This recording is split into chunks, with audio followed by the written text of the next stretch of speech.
hello there, and Merry Christmas to everyone. Merry Christmas. So usually I talk and tell a story or talk about one of my experiences, either in the free world or when I was incarcerated. But I'm technically a writer.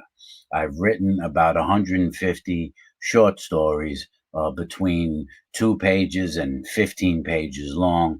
I've written about probably between 100 and 150 of them. So I love to write. And the thing that I like about writing compared to talking and telling a story like I do is you can leave things out and forget things when you're talking into the camera. And then it's hard to edit and go back in and add those things, especially because I don't know how to edit. This technology is all new to me. I don't even know how to edit a video, so I have to talk straight through. But my point is, I decided it's Christmas time and everyone loves a Christmas story. So I'm going to read a little story that I wrote when I was incarcerated. This was written about 10 years ago, and I'll get right into it. I got to put the reading glasses on. I hope you enjoy the story. This is called Another Day. It's just about another typical day inside of prison. This was in a medium security prison. This was written in August of 2012. So here we go. I hope you enjoy it, and I hope it's not weird of me reading into the camera. I've never done it before. As I lay on the steel frame bed, I proceed to roughly toss and turn. The fact that the thin, lumpy plastic mattress is only 2 feet 5 inches wide and up against the cinder block wall plays a role. The pins and needles in my hands and the pain in my shoulders wakes me up almost every hour. Stretching out in bed has remained a dream of mine for the past 16 years. The second part playing a role in my denial and absence of sleep are the disrespectful, ignorant, dirty, lazy, degenerate animals I am forced to reside with. I assure you this is an unbiased, mild, and polite description. The prison is scheduled to shut down for the night at 11 p.m.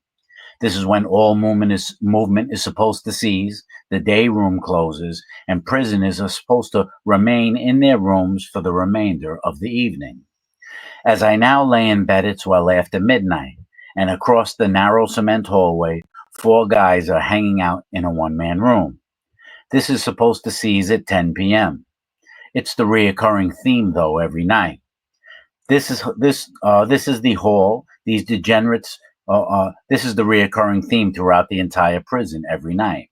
Across the hall, these degenerates search for tobacco to smoke as intensely as a crack addict searches for a hit. I'm not kidding you either.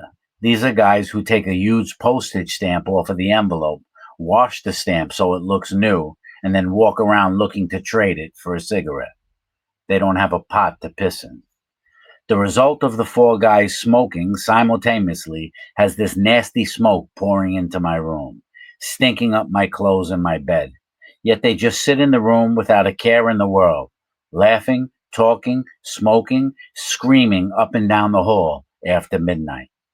Needless to say, smoking is not even permitted in the building. But this is their life.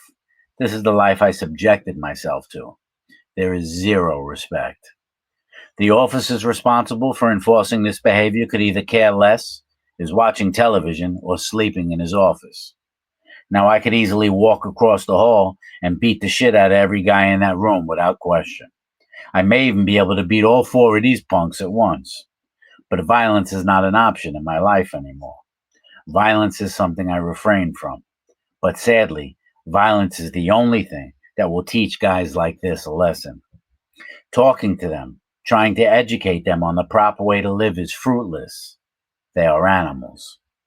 At the same time, I honestly don't believe they possess the mental capacity to live as normal people.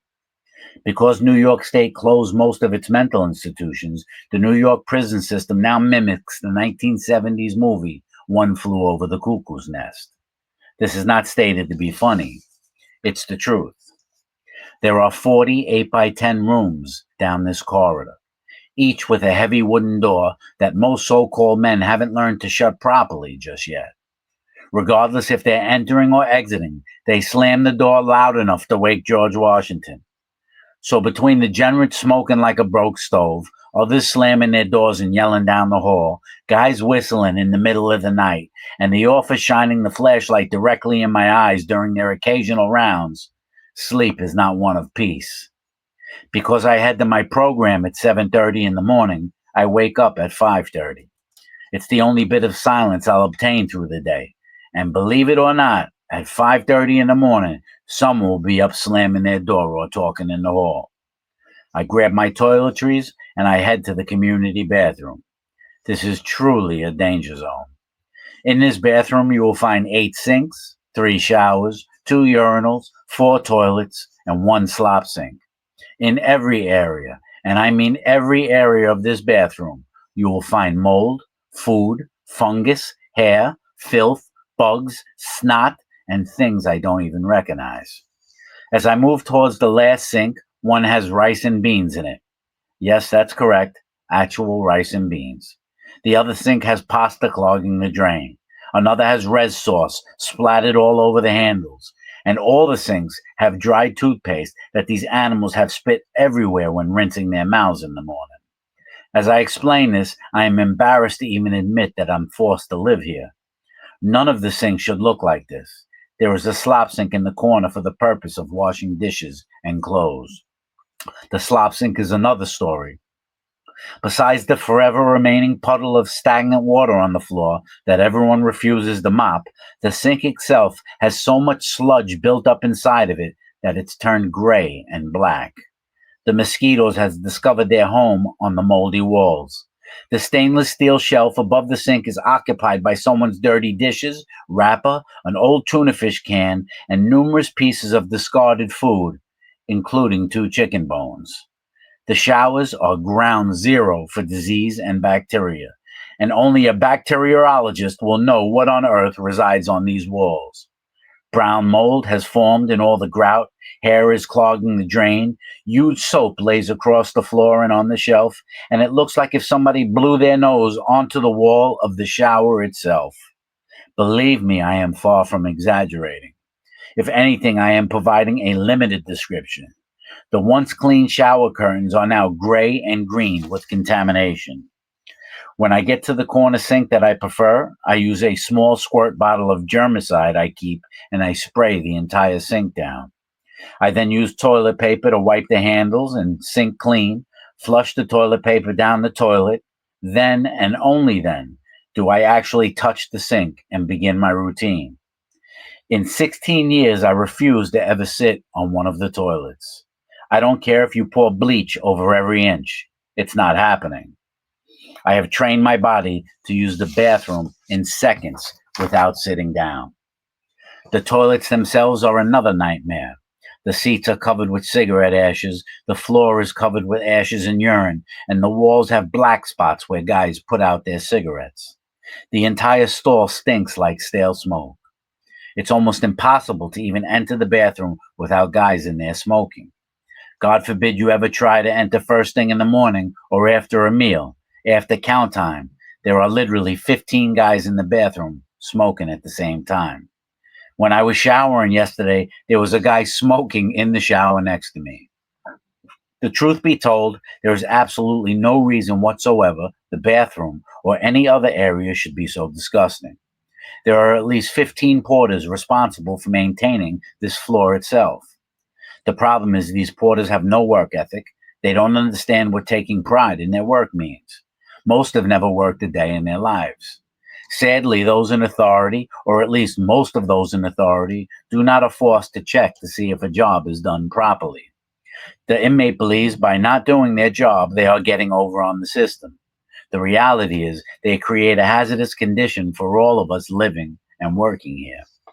If I myself confront one of these individuals responsible for cleaning it, this will only cause a problem. They don't comprehend logic in prison.